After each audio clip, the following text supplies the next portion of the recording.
Hello, my friends. Welcome to Adda 24/7 Regulatory Bodies and Associate channel. I'm your Metavir and I'm here with a very requested session. जी हाँ दोस्तों, अगर आप RBI के एक aspirant हो तो मैंने आप लोगों के लिए एक डेडिकेटेड सीरीज यहाँ पे स्टार्ट की थी कि how to start your preparation from scratch for 2026 attempt, जिसमें आपके जो जेनरिक डाउट्स आते हैं like what is RBI grade B, how to approach the syllabus, what are good be the good important resources for your preparation. और उन्हीं preparation के अंदर आप लोगों ने मेरे से रिक्वेस्ट की थी कि सर पीआईबी की वेबसाइट कैसे प्रिपेयर करें और आरबीआई की वेबसाइट, क्योंकि these are the two most important sources for your preparation. तो पीआईबी के रिगार्डिंग मैंने एक सेशन ऑलरेडी बना चुका हूं, आपको मेरी प्लेलिस्ट में मिल जाएगा। अगर चैनल पे प्लेलिस्ट नहीं मिल रही है तो आपको क्या करना है, चैनल के होम पेज पे जाना है, प्लेलिस्ट सेक्शन में जाना है और प्लेलिस्ट में आपको मेरी प्लेलिस्ट मिल जाएगी हाउ टू प्रिपेयर वाली, है ना। तो this is in continuity the lecture number 5 as of now. इसके अलावा अगर आपके मन में कोई और क्वेरी है तो please do let me know through the comment section, otherwise I am wrapping up with this series, है ना, क्योंकि I think this is more than enough for your 2026 attempt. लेकिन इसके बावजूद भी अगर आपके मन में कोई डाउट है तो do post in the comment section, I will be looking it to, है ना। तो चलिए दोस्तों, आज हम बात करने वाले हैं कि आरबीआई की वेबसाइट को कैसे प्रिपेयर करना है, कौन कौन से सेक्शंस हैं जो रेलेवेंट हैं उनके बारे में हम बात करेंगे, है ना। तो चलिए दोस्तों, without wasting any time let's get started. लेकिन स्टार्ट करने से पहले दोस्तों, अगर आप चैनल पे नए हो तो जल्दी से चैनल को सब्सक्राइब कर लो, वीडियो को लाइक कर दो और ये रहा मेरे टेलीग्राम ग्रुप का क्यूआर कोड, उसको स्कैन करके ज्वाइन कर लो। इसके अंदर मैं आपको बहुत सारा कंटेंट फॉर फ्री में ही प्रोवाइड करता हूँ। एंड अगर आपको हमारे किसी कोर्स में एनरोल करना है तो आप कोड यूज कर सकते हो Y581। बाकी आरबीआई रिलेटेड जो कोर्सेज हैं उनकी मैं detail end of the session आपको दूंगा। तो चलिए दोस्तों, आते हैं आरबीआई की वेबसाइट पे, ठीक है। तो चलिए आरबीआई की वेबसाइट पे ही मैं आप लोगों को लेके चलता हूँ, है ना। वहीं से काफी अच्छा आइडिया आप लोगों को लगेगा। 1 सेकेंड। आरबीआई, है ना, one of my favourite website. Favourite one of the इसलिए क्योंकि मुझे बहुत सारी रेगुलेटरी वेबसाइट्स कवर करनी पड़ती हैं, सेबी हो या फिर आपकी आईएफएससी एग्जाम के टाइम पे, एडा की वेबसाइट, एडा के टाइम पे, है ना। वैसे मोस्ट ऑफ द टाइम यहाँ पे मेरा बहुत सारा टाइम जाता ही है। तो देखिए, यहाँ पे अगर आप रिजर्व बैंक ऑफ इंडिया की वेबसाइट पे आ जाओगे तो बहुत सारे सेक्शंस आपको देखने को मिलेंगे। जैसे सबसे पहला नोटिफिकेशन। नोटिफिकेशन क्या है कि आरबीआई ने कोई डायरेक्शन रिलीज की है, कोई सर्कुलर रिलीज किया है, कोई गाइडलाइंस दी है, ठीक है। बेसिकली बैंकिंग ऑपरेशन से रिलेटेड एस्पेक्ट का कोई भी अपडेट होता है तो वो यहाँ पे मिलता है। इसके अलावा प्रेस रिलीज इज बेसिकली कोई आरबीआई ने कोई इनिशिएटिव लिया, ठीक है, या इवन डायरेक्शंस वगैरह रिलीज किए हैं तो उनका अपडेट यहाँ पे मिलता है। तो बेसिकली हमारे एग्जाम पॉइंट ऑफ व्यू से ये वो दो सेक्शन है, ऑब्जेक्टिव पॉइंट ऑफ व्यू से ये वो दो सेक्शन है जो सबसे ज्यादा इंपॉर्टेंट होते हैं, ठीक है। इसके बराबर में एक और सेक्शन है स्पीचेस एंड मीडिया इंटरेक्शन। ये वो सेक्शन है जो कि आपकी फेज 2 डिस्क्रिप्टिव राइटिंग के लिए रेलेवेंट है एंड इंटरव्यू राइटिंग के लिए रेलेवेंट है। यहां से एज इट इज क्वेश्चंस बनते हैं, तो ये एक बहुत इंपॉर्टेंट सेक्शन है, ठीक है। इसके बाद आप लोगों ने सुना होगा कि आरबीआई की बहुत सारी रिपोर्ट्स, आरबीआई के सिलेबस अगर आपने उठा के देखा है तो आरबीआई की रिपोर्ट्स, जैसे आरबीआई की annual report, financial stability report, trend and progress report, ये सारी रिपोर्ट कहाँ आती हैं, वो आती हैं हमारे पब्लिकेशन सेक्शन में, है ना। इसके अलावा जो हमारे बाकी सेक्शन है वो आप स्किप कर सकते हो, उनमें ज्यादा कुछ रेलेवेंट हमारे लिए नहीं है, एक्सेप्ट एक हमारा आता है स्टैटिक्स के अंदर कि जो आपका फॉरेक्स का जो डाटा है, लेटेस्ट वाला फॉरेक्स का डाटा, वो हम वहां से कवर करते हैं क्योंकि ऑब्जेक्टिव में फेज 1 में हमारा इस तरह का क्वेश्चन आ जाता है, ठीक है। तो जैसे हमारी एनुअल रिपोर्ट, आरबीआई की एनुअल रिपोर्ट कहाँ मिलती है, पब्लिकेशन में जाओगे तो यहाँ मिल जाएगी, ट्रेंड एंड प्रोग्रेस हमारी यहाँ पे मिल जाएगी। इसके अलावा हमारी हाफ ईयरली रिपोर्ट्स आती हैं, जो हमारी फाइनेंशियल स्टेबिलिटी रिपोर्ट है वो यहाँ पे मिल जाएगी, है ना। Even report on foreign exchange, ये भी 6 मंथली बेसिस पे आती है। पेमेंट सिस्टम रिपोर्ट भी हमारी 6 मंथ के बेसिस पे आती है, तो ये रिपोर्ट्स भी यहाँ पे मिल जाएगी। इन पे भी क्वेश्चन बन सकते हैं हमारे, है ना। तो ये दो सेक्शन होते हैं, एनुअल और हाफ ईयरली रिपोर्ट, जो हमें यहाँ पे ज्यादा ध्यान देना होता है। अब सबसे पहले आते हैं जो सबसे ज्यादा स्कोरिंग सेक्शन होता है, जहां से सबसे ज्यादा क्वेश्चन बनते हैं, वो है नोटिफिकेशन सेक्शन, जो कि डेट वाइज यहाँ पे बैंकिंग सेगमेंट रिलेटेड कोई भी अपडेट आया हुआ है, ठीक है। जैसे यहाँ पे अगर आप देखो, ये डायरेक्शंस दी हुई हैं, ठीक है। यहाँ पे ट्रेड रिलीफ मेजर्स जो आरबीआई ने लिए हैं, तो ये जो है ये बेसिकली हमारे ऑब्जेक्टिव पॉइंट ऑफ व्यू से बहुत ज्यादा रेलेवेंट होते हैं। लेकिन इसमें अब कोई नया बच्चा है, देखिए ये डायरेक्शंस होती हैं लीगल लैंग्वेज के फॉर्म में, है ना, क्योंकि these are enforceable on the regulated entities, तो इनकी लीगल लैंग्वेज होती है जो कि एक फ्रेशर को बड़ी परेशान कर सकती है, जो इस वेबसाइट को लंबे समय से फॉलो नहीं करता आ रहा है। इवन लंबे समय छोड़ो, जो बहुत लंबे समय से भी फॉलो कर रहे होते हैं, कभी कभी मैं अगर खुद की बात करूं तो मुझे भी कई बार इन वेबसाइट्स पे प्रॉब्लम आ जाती है। अगर मैं आपको बात करूं, मैं ये वेबसाइट वैसे बहुत पहले से कवर कर रहा हूं। इवन अगर आप 2023 से देखो तो हमारे चैनल के ऊपर एक डेडिकेटेड प्लेलिस्ट मिल जाएगी, जिसमें आपको 2023 से लेके मार्च 2026 तक के सारे सर्कुलर्स आपको मिल जाएंगे, है ना। तो दैट इज माय एक्सपर्टाइज, जो पब्लिकली आपके सामने है, आप उसको चेकआउट कर सकते हो, है ना। तो दैट इज द थिंग। लेकिन यहाँ पे अगर आप देखो बहुत सारे सर्कुलर्स आपको यहाँ पे देखने को मिलेंगे, नोटिफिकेशंस। अब इनमें से कौन से करने हैं, ठीक है, वो एक फ्रेशर को नहीं पता होता, ट्रस्ट मी।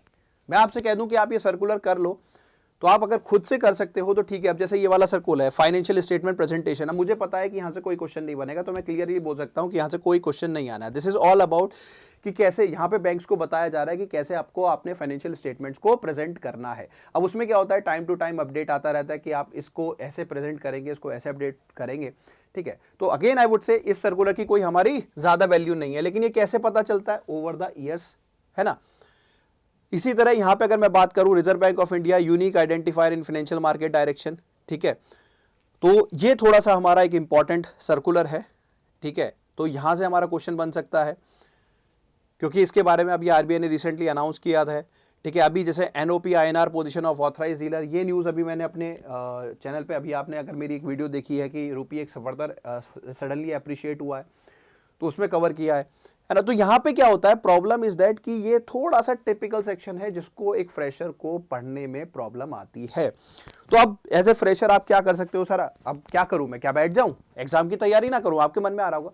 तो आप एक काम कर सकते हो, जो मेरी यूट्यूब पे प्लेलिस्ट है उसे आप थोड़ा सा देखो, उसमें आपको आइडिया लगेगा कि कौन से सर्कुलर्स हमारे लिए रेलेवेंट होते हैं, कौन से नहीं होते, है ना। पहली चीज हमें आरबीआई वेबसाइट कब से करनी होती है, तो हमें जनवरी ऑनवर्ड्स हमें ये करनी होती है, क्योंकि हमारे एग्जाम में, सपोज आपका एग्जाम अगर अगस्त, सितंबर, अक्टूबर भी होता है, तो देयर इज अ पॉसिबिलिटी कि question even can be asked from the January month, January Feb के आसपास भी पूछे जा सकते हैं, पूछे गए हैं।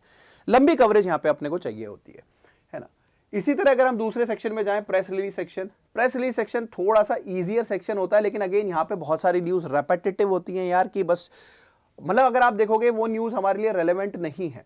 For example money market operation, ये न्यूज जो है हमारे मतलब हर दिन ऑलमोस्ट आपको देखने को मिलेंगी, ठीक है। तो यहां पे आप एक काम कर सकते हो, जो रेपिटेटिव न्यूज होती हैं वो आप स्किप कर सकते हो। पेनल्टीज वगैरह जो न्यूज होती है, अगर वो शेड्यूल कमर्शियल बैंक्स पे लग रही हैं, वैसे तो पेनल्टी हर दिन किसी कोऑपरेटिव वगैरह पे लगाते हैं, किसी एंटिटी पे लगाते हैं, तो एग्जाम से जस्ट प्रीवियस 2 मंथ पहले तक आप ये देख लो किसी बैंक पे, मेजर बैंक पे पेनल्टी लगी है तो किस अमाउंट की लगी है, क्यों लगी है। इसी तरह यहाँ पे और भी अपडेट आते रहते हैं, ठीक है।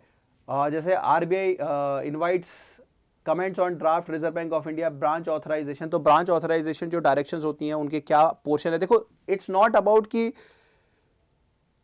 क्वेश्चन वहीं से आए जो न्यूज में मेंशन है, क्वेश्चन उसके डीपर एस्पेक्ट्स पे भी पूछा जा सकता है, लेकिन again I would say RBI regulatory में इतना डीप पे नहीं आएगा, ठीक है। They would be like just एक बेसिक नॉलेज है क्या नहीं, उसके बारे में पूछते हैं, ठीक है। तो यहां पे आपको ऑटोमेटिकली पता लग जाएगा कि जैसे मनी मार्केट ऑपरेशन यार यहां पे भी है, रिजल्ट ऑफ अंडर राइटिंग यहां पे भी है, अभी ऊपर भी है, ऑक्शन रिलेटेड न्यूज भी है। तो आपको अपने आप ही, अगर आप देखोगे थोड़ा सा इसको ओपन करके डेली बेसिस पे, तो आपको अपने आप ही आइडिया लग जाएगा यार ये तो रेपिटेटिव सी न्यूज है, इसको मुझे करने की ज्यादा जरूरत नहीं है, ठीक है। Then speeches and media interaction, इनको थोड़ा सा अच्छे से करने की जरूरत होती है। यहाँ पे इंटरव्यू रिलेटेड भी आपको कंटेंट पूछा जाता है यहाँ से डायरेक्टली, और डिस्क्रिप्टिव राइटिंग तो यहाँ से बनती ही है। कभी कभी आपका, हाँ कभी कभी क्या, जो पब्लिकेशन है उसमें आपको एनुअल रिपोर्ट्स आपको करनी होती हैं, तो वो यहाँ पे मेंशन है। अब यहाँ पे आपको देख के लग रहा होगा यार सर ने तो इजी बनाने के बजाय कॉम्प्लिकेटेड कर दिया, है ना। तो ऐसा कुछ नहीं है। देखो यहाँ पे ये चीज़ है कि अगर देखो आप खुद से करना चाहो तो खुद से कर सकते हो, कोई बड़ी बात नहीं है ना। टाइम लगेगा, और कैसे कर सकते हो, क्या क्या करना चाहिए, तो वो यूट्यूब पे मैंने प्लेलिस्ट में अवेलेबल भी है, आप जरा चेकआउट करिए। लेकिन इसके बावजूद if you want a shortcut कि बस पकी पकाई चीज़ें मिले, आपको वीडियो मिले, आपको नोट्स मिले, और आपको सिर्फ उसको पढ़ना हो और आपको एग्जाम में उसको एज इट इज़ प्रेजेंट करना हो, ठीक है। अभी तक तो ऐसा नहीं हुआ कि आरबीआई क्वेश्चन हमारे, जो मेरी कवरेज होती है उससे, यूट्यूब की कवरेज की मैं बात कर लूँ, पेड कोर्स की तो छोड़ दो, उससे बाहर गया हो। लेकिन अभी क्या है कि थोड़ा सा रूल्स यहाँ पे चेंज हो गए हैं, कि जो मैं यहाँ पे वेबसाइट फ्री में कवर करा रहा था, अब उसके लिए मुझे डायरेक्शंस मिले हैं कि I have to cover it in the paid. तो इसी वजह से अब मैं आपको वैसे कवर कराता रहूँगा, ये जो सर्कुलर्स वगैरह होते हैं, जो इंपॉर्टेंट एस्पेक्ट्स होते हैं, लेकिन जो कहते हैं ना एंड टू एंड कवरेज, देखो कवरेज मैं आपको कराता रहूँगा चैनल के ऊपर, लेकिन जो एंड टू एंड कवरेज जो कहती है ना कि गारंटीड क्वेश्चन जो मिलेगा, वो काइंड ऑफ, देखो गारंटीड वर्ड यूज़ करना है, क्या होता है कि थोड़ा सा इल्यूजनरी हो जाता है, इल्यूजनरी इन द सेंस कि क्या पता कौन क्या पूछ ले। लेकिन अभी तक तो ऐसा रहा है बेस्ड ऑन आवर कवरेज की, अभी तक तो कोई क्वेश्चन ऐसा नहीं है जो बाहर गया हो। बट फिर भी अगर आपको चाहिए आरबीआई वेबसाइट की एंड टू एंड कवरेज, तो देखो उसका एक सिंपल सॉल्यूशन मैं आप लोग के लिए लेके आया हूं, which is by the name RBI Mantra, ठीक है। उसके लिए आपको हमारी वेबसाइट पे जाना होगा, 24/7 all courses section, regulatory bodies, and अगर आप आरबीआई ग्रेड बी सेक्शन में जाओगे तो आपको होम पे ही दिख जाएगा, मतलब ये आरबीआई मंत्रा। अब ये क्या है, इस बैच के बारे में मैं आपको बताता हूँ। इस बैच में अगर आप जाओगे, इसमें आपकी लाइव क्लासेस होगी, जो हमारे 1 अप्रैल ऑनवर्ड जो हमारे जितने भी आरबीआई सर्कुलर्स होंगे वो इसमें आपको लाइव क्लास के अंदर कराए जाएंगे। उसके नोट्स आपको प्रोवाइड किए जाएंगे, सिंपल क्रिस्प नोट्स, है ना। मैं आपको दिखा देता हूँ, जैसे ये हमारी लाइव क्लास होंगी, इस तरह से आपको यहाँ पे क्लासेस दिखती रहेंगी। जो सब्सक्रिप्शन बेस्ड मॉडल होगा, ये आपको जब तक आपका सब्सक्रिप्शन है आपको यहाँ पे क्लासेस मिलती रहेंगी, है ना। कुछ क्लासेस ऐसी होती हैं जो मेरी यूट्यूब पे होती हैं, बाई चांस आपकी मिस हो जाएं, ठीक है, तो उसके लिए वीडियो सेक्शन भी होगा, जिसमें हमारा बीएनएफ भी आपको मिलेगा, करंट अफेयर, और आरबीआई वेबसाइट की फर्दर कवरेज। कोई अगर मैंने इंपॉर्टेंट सेशन मिला है तो आप यहाँ पे आपको ऑटोमेटिकली मिल जाएगा, ठीक है। तो complete RBI SEBI website, reports, circulars, notification, press releases, speeches, जो भी रेलेवेंट है वो आपको इस बैच के अंदर मिल जाएगा, है ना। तो इसमें एनरोल करने के लिए आपको क्या करना है, आपको बाई सेक्शन में जाना है, लेकिन ये जो प्राइस शो हो रही है इसको बेसिकली आपको पे नहीं करना। आपको क्या करना है, कोड यूज करना है Y581। As soon as you apply the code the prices will fall, and अगर आप ऐप के थ्रू बाई करोगे तो ये प्राइस और भी कम हो जाएगी। The code is Y581। अब यहां पे अगर आप देखोगे, आपका अगर exam with in next 6 month है तो आप 6 मंथ का सब्सक्रिप्शन ले सकते हो। अगर आपको लंबे समय की तैयारी करनी है, for example you are not sure कि आपका एग्जाम कब होगा और आपको कंप्लीट कवरेज चाहिए, तो आप 15 मंथ्स का सब्सक्रिप्शन ले सकते हो, जो कि ज्यादा अफोर्डेबल है, which is hardly 100 rupees per month, उससे कम ही बैठेगा, ठीक है। तो ball is in your court guys, ठीक है। आप सेल्फ प्रिपरेशन कर सकते हो। सेल्फ प्रिपरेशन का आइडिया कैसे लगेगा, मेरे सेशंस देखिए जरा प्लेलिस्ट में यूट्यूब पे उठा के, वहाँ से आपको कंप्लीट आइडिया लग जाएगा, क्योंकि मैं आपको आरबीआई वेबसाइट से ही पढ़ाता हूँ, ठीक है। तो आपको आइडिया लग जाएगा ये सर्कुलर करना है, ये नहीं करना है, इसमें ये कंटेंट इंपॉर्टेंट है। लेकिन अगर आपको सारी हेडेक से दूर रहना है, सिर्फ कंटेंट चाहिए एंड दैट्स इट, आपको सिर्फ फोकस सिर्फ पढ़ाई पे हो, तो फिर उसके लिए आप इस कोर्स में एनरोल कर सकते हो। तो इसी के साथ सेशन कर रहा हूँ wrap up. Wish you all the very best, thank you so much.